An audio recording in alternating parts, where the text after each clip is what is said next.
What's up, y'all? Welcome back to Control K. I'm your host, King. Check out some of the footage when I took LJ and Justin to see QB1 Jalen Hurts doing a Q&A for his new children's book, Better Than a Touchdown. We had a blast, and the Bird Gang was deep in the building as per usual.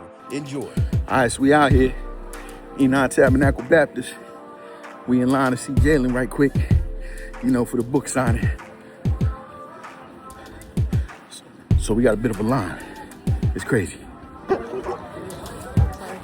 We out here. Yeah. All ready? I'm ready to meet Jalen. Yeah. Too. Yeah. We do it. Enon Tabernacle Baptist. It's cold out here right now though, but I had to bring the big hat back out. You know what I'm saying? Jalen in the house, yo. Let's go. Go Birds. I just want to meet Jalen and use the bathroom. in that order or what? Well, by priority, meeting Jalen first. I can if I have to hold it to see Jalen, then I'll hold it. That's good. Word is mom. All right, we got this line moving. We out here, y'all. Enon Tabernacle Baptist out here in Philly. Hopefully y'all can hear this because it's windy out this joint. But it's a hell of a line, man. Hell of a line out here. Here we go. Hurry up though when I get back. I kind of do that.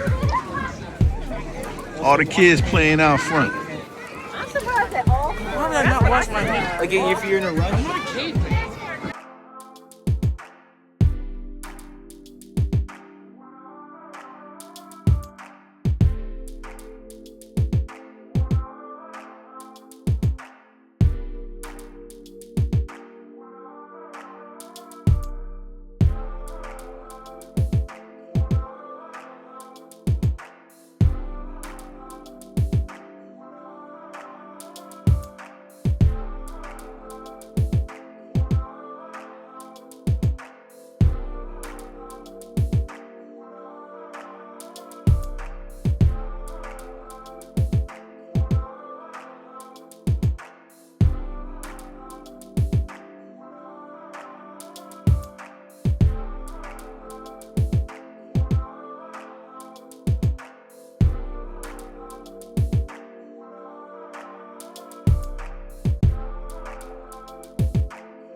Would you make some noise for Uncle Robbie?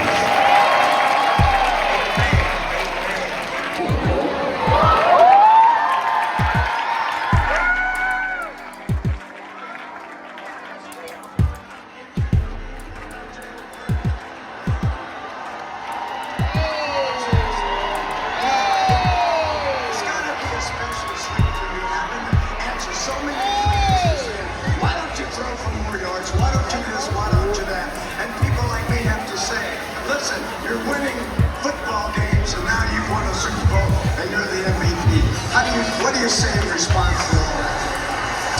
That is good. The years and the highs and the lows. The determination that we want to display to get to this point. You handled their blitz fantastic today.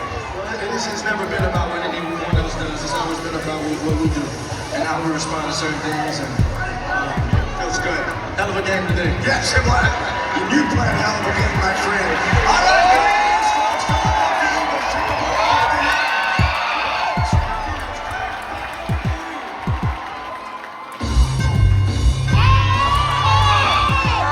Eagles fly on the road to victory. Fly, Eagles fly. Score a touchdown. 1, 2, 3. Hit 'em low, hit 'em high, and watch our Eagles fly. Fly,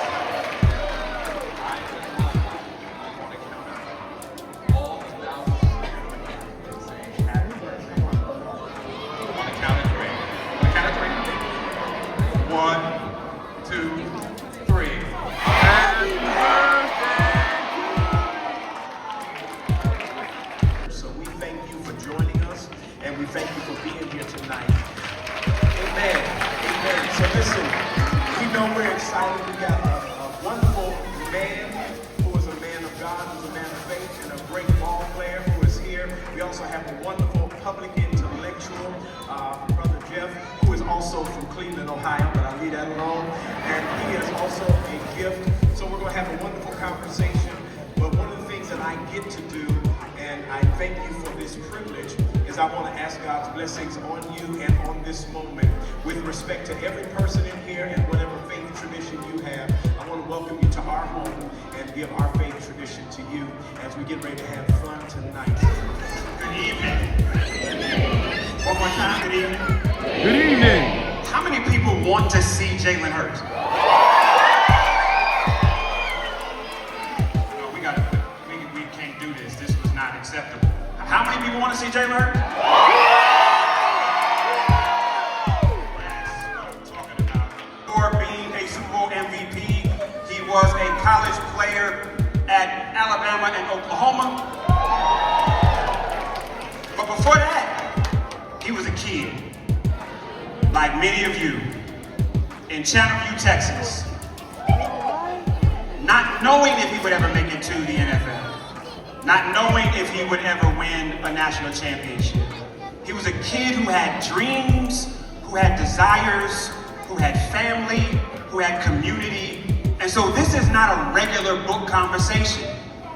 This is a conversation about a book that is a representation of joy and family and community and vision and strength, something all of us are seeking.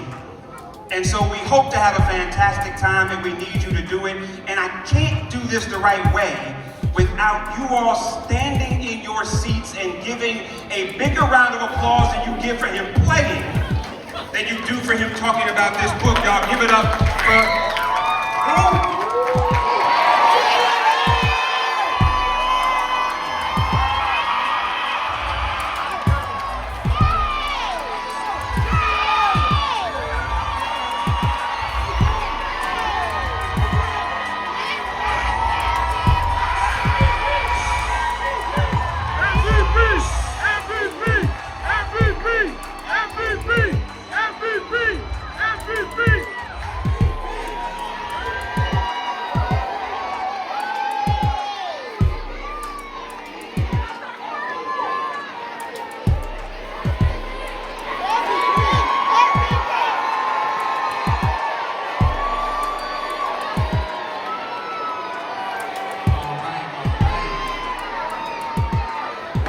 Understand from a cultural perspective that we cannot begin the conversation without the permission of the elders. And so we thank you for being in this place. And now let's get into it. What's up, brother? Very wise of you. And so I'm just curious, why did you want to write a book? And more importantly for me, why did you want to write it for our babies? Well, it's always been a great passion of mine. Always been a great passion of mine to pay it forward. And when I thought about this piece, I thought about something that would do just that. When I reflect on my childhood and I think about those who have served and been present for me and have uplifted me, encouraged me, I think about my community, I think about my village. And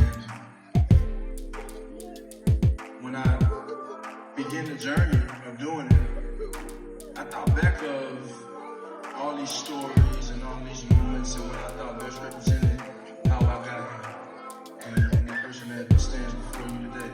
And that was the inspiration. It was something that was inspiring to me when I was the same age as you was here. And given where I am on the stage right now,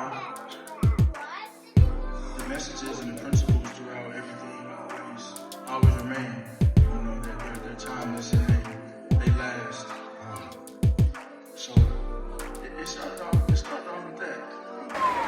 So, how many of you that are standing up have a dream?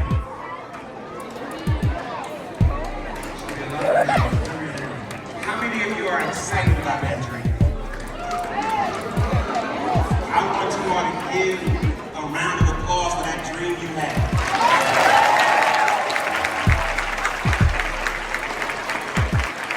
And so, what's the earliest dream you remember having? And who's the first person you remember acknowledging? The first dream that I ever had was when I picked up that football. And, you know, for the first time, you know, I don't know what I was thinking when I first picked it up, but who would have ever thought that it would take me this far? I'm very thankful for that. Simply, you know, being a son of a coach and being around the game, it was always easy for me to gravitate towards the game. The access was there. I never ended. And I always say my brother grew up with the basketball in his hand. I grew up with the football in my hand. And it was just something that stuck with me. That was one of the main things that drove me. And I had the encouragement around me to take me to the heights that I've gone. And you know, those things are not facets that fade away. They remain. And you just keep pressing on and pressing forward as you come up with new dreams. And so, you know, to everyone, but specifically the young ones, dream big. Dream big. And it's crazy, right? Because, hey, y'all clapping.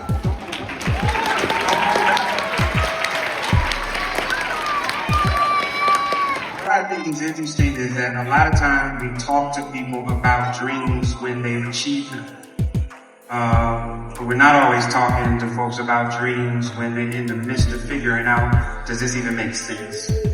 And so I'm curious for you, do you remember a moment when you had to decide if this dream was going to be something that stayed an aspiration? Like, I'm just curious, like, when did you say, yeah, this is my dream, but I'm about to sell out to it? When did you decide? How many of you all, have you all ever had dreams that you never decided to own? Yeah. Like, I have dreams, I want to do this, but never own it. Like, I'm just curious, even as a kid, because it seems like as a kid, you were serious, and there was this moment where you said, I'm not just dreaming this, I'm about to own this thing. Well, it was what I had passion for, and it always began with passion. From knee high, picking up the ball and saying, this is something that I'm infatuated with. I love this. What is this? Learning more about it as I grew. And for all out there, that football may be opinion. It may be anything that you desire to be. It may be picking up literature and becoming an author, or expressing yourself whatever way. You know, it may be riding a fire truck and protecting your community. And there's so many different avenues to go. I'm gonna check on something real quick, because you said passion. How many, and I need some of y'all to be honest with me, how many kids in here don't know what passion means? It's all right, I'm trying to be honest. La passion? Because passion is a word I think we hear all the time, but I don't always hear people define what it means. And so what does passion mean to you? Yeah. Passion was something that, when it resonates with me, in the way of, it's something that I'm not willing to lose. I'm not willing to lose that.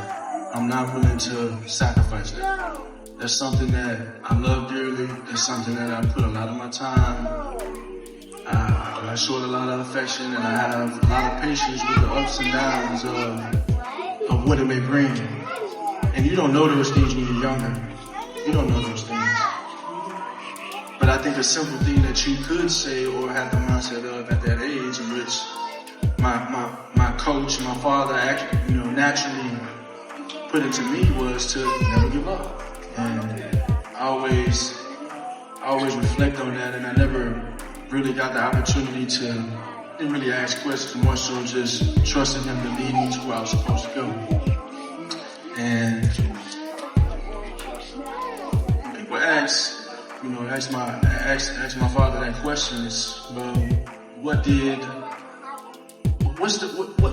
the biggest thing that drives him? Or what is it?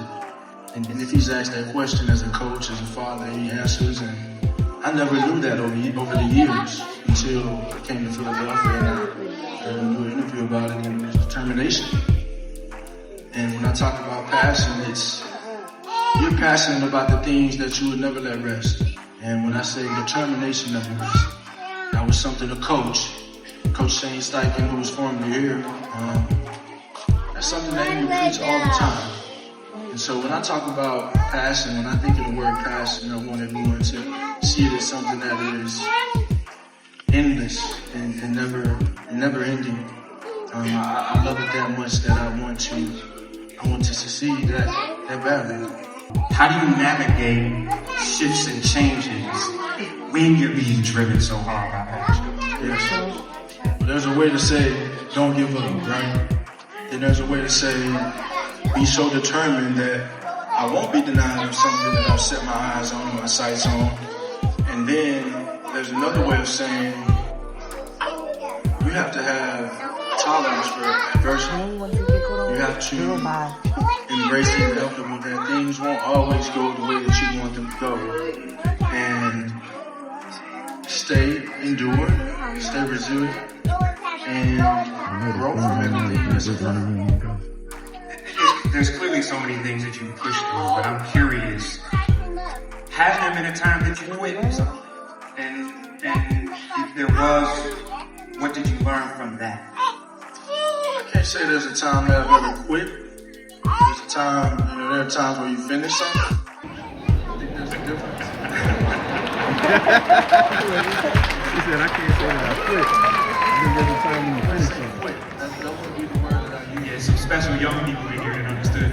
Yeah. No, I'm finished. Yeah, I'm not quitting. I'm just done. But there have been some challenging times, and it takes what it takes. It takes what it takes, and you have to dream big, and you have to be so sure and so clear what you're going to do, that you're willing to do what it takes for it to get done. And so when I think about adversity and I think about hard times, that foundation is laid at a very young age. That's just laid at a very young age. And so it's about, what do I think when hard times come? Like when I say a tolerance for adversity, what do I think when pain arises? Something does not go my way.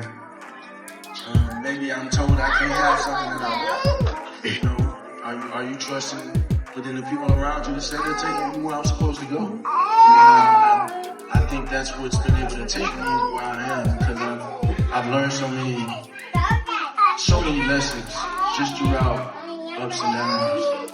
And even when you never quit, you may come up short of something, but it's all in how you respond. It's all in how you respond. Remember that.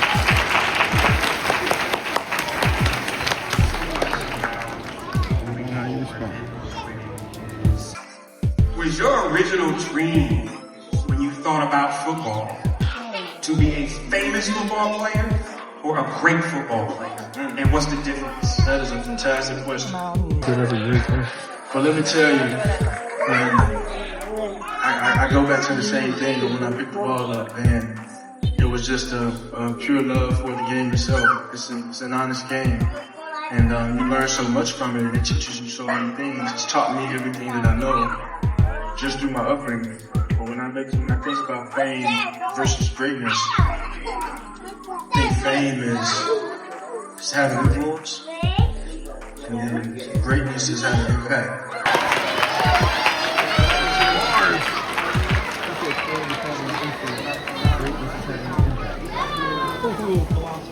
Bars. When I hear fame, in my world, I would say influence. It's something that you can get someone to do, right? Well, the impact is getting someone to change, but for the better, change their ways of thinking. And yes. So when I think about this book, it excites me so much because it's an avenue of impact. And we don't know. It's an avenue of paying it forward and pushing the importance of community to get to those dreams that we talked about early on. You know, when I think about Mr. Muhammad and what he represents, Mrs. Lee, what she represents, Mr. Barry, and my father. Think about all of the people that pushed me to be where I am, but it represents something stronger in a sense of all of the knowledge and all of the ideas, and to be able to say, I want to think about this and figure out how can I solve this problem. That is, in my opinion, the best quality that you can have is to be able to do that. And a lot of the times you don't realize what you have in front of you, and that's why I think it's so important to have something like this out there so we can feed that positivity. Because, you know, I said this the other day, and it was talking about the acorn analogy to a tree, and that an acorn already has everything it needs to become that oak tree. It's the same thing with everyone in this room, especially our little acorns, right? That everything is already within them, but it's about the environmental influence they have, the nurturing they're given. Through this book, I felt like it was a creative way of expressing that. It was in the midst of adversity. It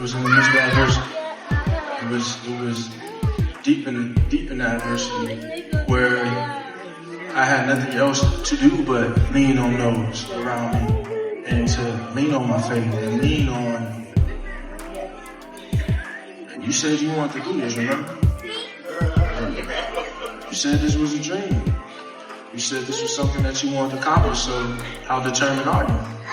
And man, I remember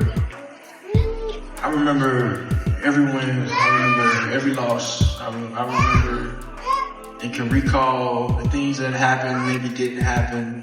And I'm always going back and asking myself, well, what was it? What if I would have processed it a certain way, prepping? I go through this deep process of just thinking and asking myself all these different questions. And a lot of time it may be, nah, that wasn't it. You know, it may be this, but you have to be curious and try to figure that out. But that's what adversity can bring out of you. And I think that's the depth of this book. And I'll say this too. You know, the journey of this book began long ago. And so, as I have read it this week, I'm able to remind myself, oh, okay, that's why you did that. Yeah. Because of the laser focus you got when you know, trying to win games, you know. And talking about getting back to asking questions. The kid is going through all this trying to figure out, well, what's going on? Where does he go? And what does he do? He goes to the people around him. That's a great note. More importantly, he asks the right questions. He asks questions to try and get perspective to grow. And I think that's the strongest thing that we can take away, giving your leading about tablets and phones and whatnot. And so it's all in being curious, man. It's all in being curious, having curiosity. And I know how you're thinking about it. How many of you have been ministered to by homeless people? Yeah. We all don't get out of here. How many of you have been ministered to by homeless people? Wisdom just comes from so many places, and because you're curious, you're so often open to it, and I'm just wondering, like, where is one of those places that wisdom came from, a place that you didn't expect it to? I'm sitting here smiling because I think about the book, and I think about trying to play the xylophone in music class. He said, Mr. Barry, why you always in such a good mood? You know? I think about music and what that does for me, and the wisdom that you can take from good music. Not just music. There you go. Good music. And it speaks to you. You know, I think that is another way of expression that makes our world very unique and one of a kind. And the things that I've just heard, you know, through a song, Frankie Beverly, you know, I can't help it. This morning I'm listening to Whitney, and given the occasion today, you know, the song, I believe the children of the future. Yeah, I knew it.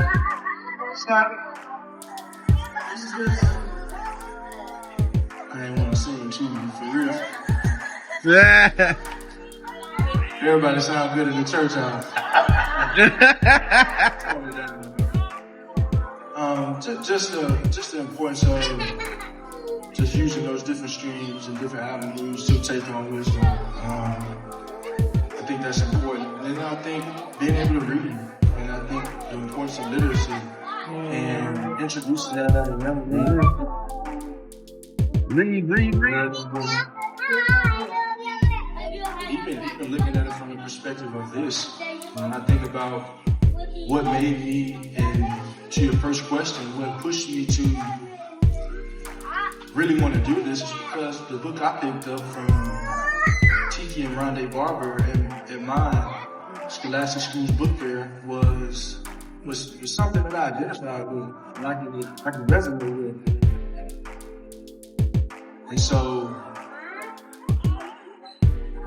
that's very important. And, you know, I think it's important to continue to do that and make sure everyone has those positive reading experiences so they can kind of feel those same emotions. And I think that You got the Air Jones on. keeping it diverse and having an extension of all things so everybody can relate to it. Kick this.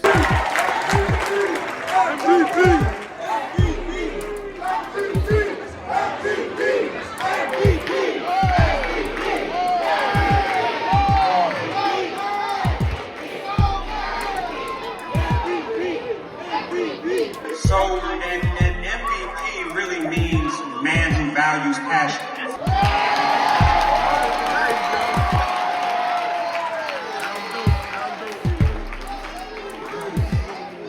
A man who values passion is what makes you the most valuable player, not the other way around. It all begins with the simple things. With being taught to have integrity, being taught to have character, being taught to work for and earn,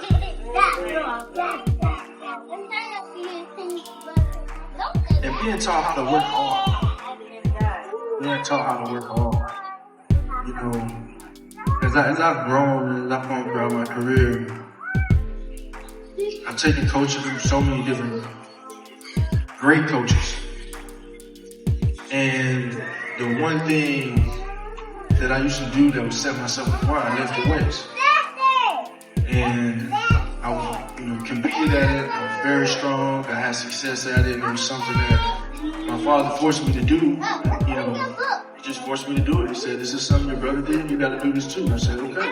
I ain't even probably say that. Just put it, line it up and go. But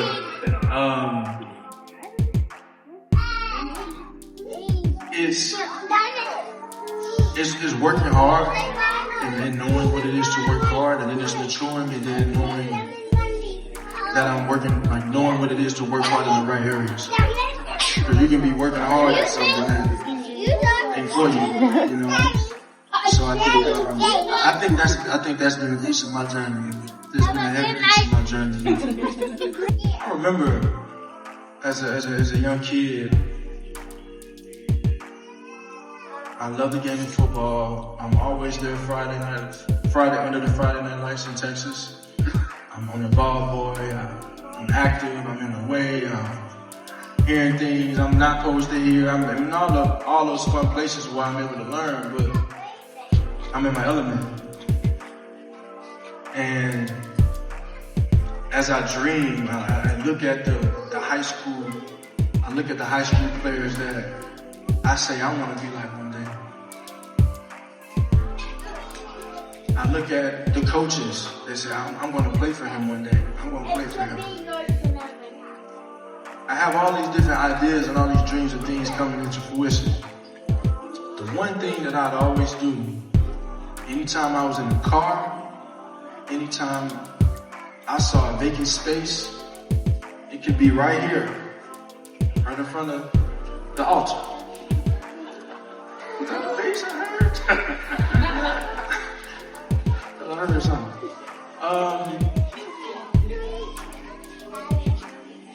Everywhere I go, I'd say, man, mama, you can put a football field right there. You can go play. They can go build a stadium. You know, the love for the game, my imagination was so big. And I think whatever that is for you, let it light a fire in you to imagine and see things that won't come into light until it's destined to come into light. But don't stop. Don't lose the thought.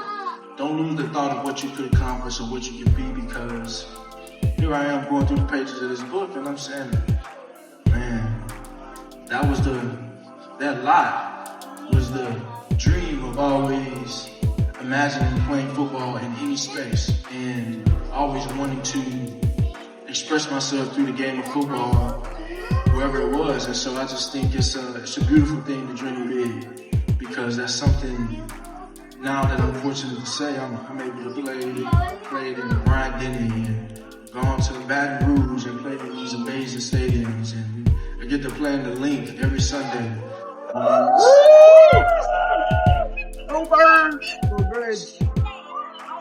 It's surreal. And then when you give gratitude to that and where it comes from, it makes it even better. My name is Baldwin. I'm 8 years old. And I just want to ask, when you're feeling down on the field or off, what keeps you going?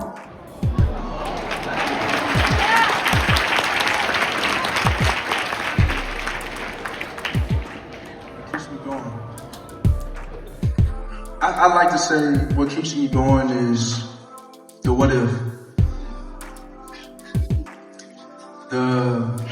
The belief, the feeling of knowing that you can, because you can. There is another side, there is the other side, and as I said before, the passion always has to take step over everything. So it would be to lean into your passion, have a sense of reflection, and push forward. Because if you want it bad enough, you do it. Pastor better get Jalen's license ready, because he's just preaching. If you got the faith of a mustard seed, what if? My name is Jonathan. I'm 7 years old. When I say my affirmations, I feel great. What's your favorite affirmation? That's a good one. He said, when I say my affirmations, I feel great. What's your favorite affirmation? It always starts with, I am strong. Strength. It always starts with I am strong and strength. And I think there's a fortitude. You know what fortitude means? That was a big one, Jalen.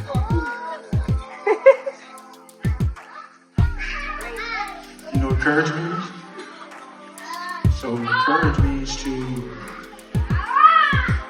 go forward in spite of fear. So that don't mean there won't be any fear, because there will. But I press forward in spite of it. So there will be times where you do question, you do wonder. There will be times, but you always overcome because of fortitude and courage.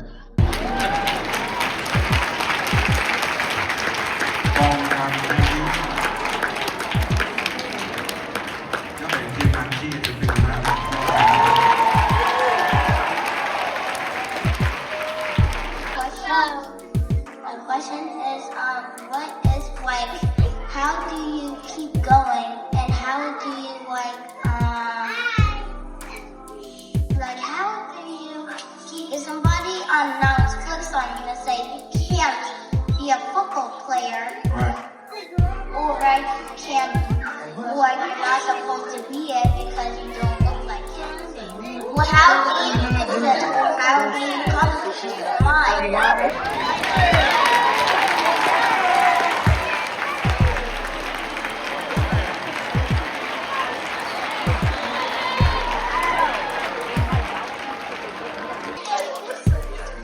Well, what I found is there's nothing easy about going to do something that you're very passionate about.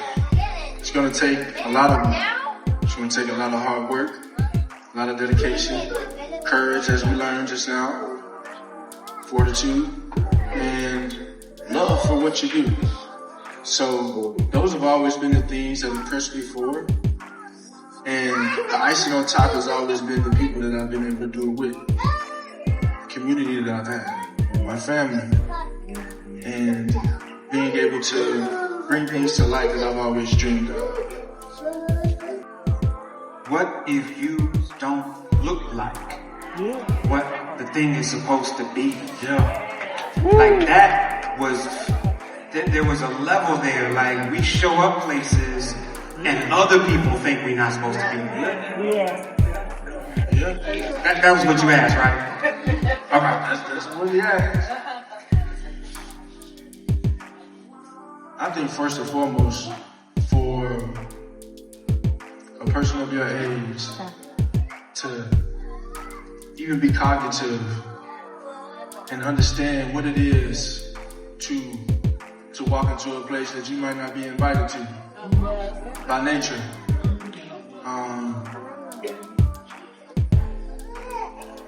That itself takes resilience, and it takes confidence.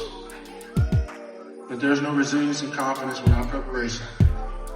So in anything that you do, make sure you're as best prepared as you can be.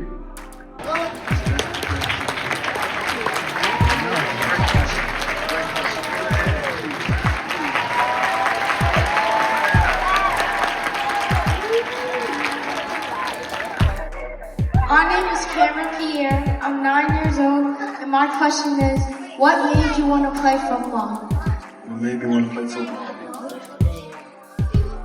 A lot of things that made me want to play football.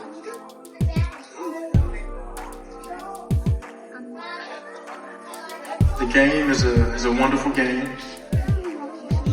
and as you grow, you learn that the game teaches you a lot. But initially, it was a simple thing. I just love having the ball in my hands. Having the ball in my hands, being a ball boy, and just growing up around the game, being nurtured and seeing it as much as I did. That's what it was. I always loved football. And so that was my passion. Would you say that's your passion? Yeah.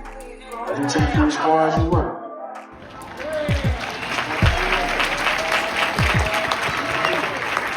Well, can we give our children a round of applause?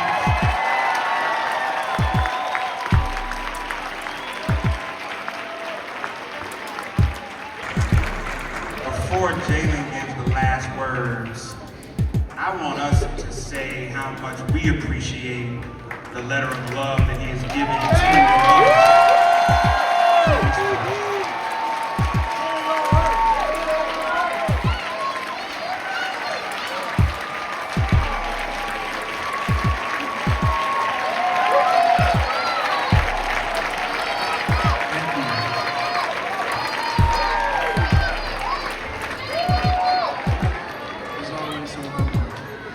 It's always so humbling, because when you think about doing things and you're genuinely passionate about it, it's like I'm a dreamer again. I'm just doing something because I said that's what I want to do. Love you too, though. And when I think about that, I think about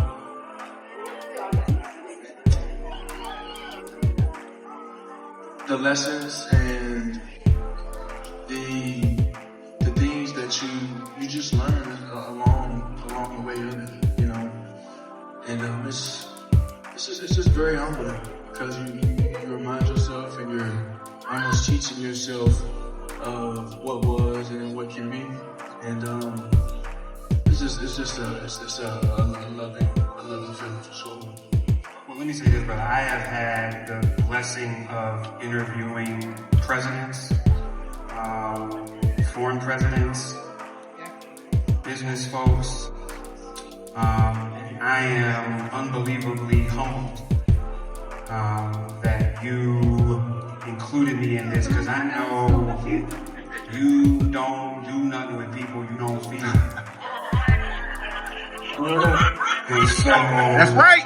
It is an honor and a gift to be able to share this stage with you with such a personal project, to be able to have a conversation for the community that we love. And so, thank you so much. I want to give it up to the father and the leader of this house, Reverend Dr. Waller, who's going to come up and guide us in what we do next. And as he comes, let's give it up for Uncle Bobby's. Let's give it up for Enon. Let's give it up for our brother Jalen.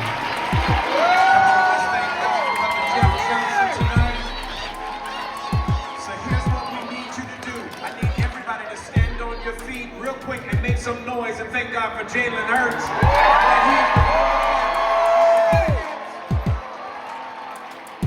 I need you to get your books out. I need you to get your books out.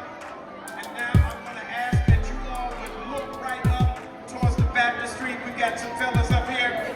We're going to hold your book up. We're going to get a picture.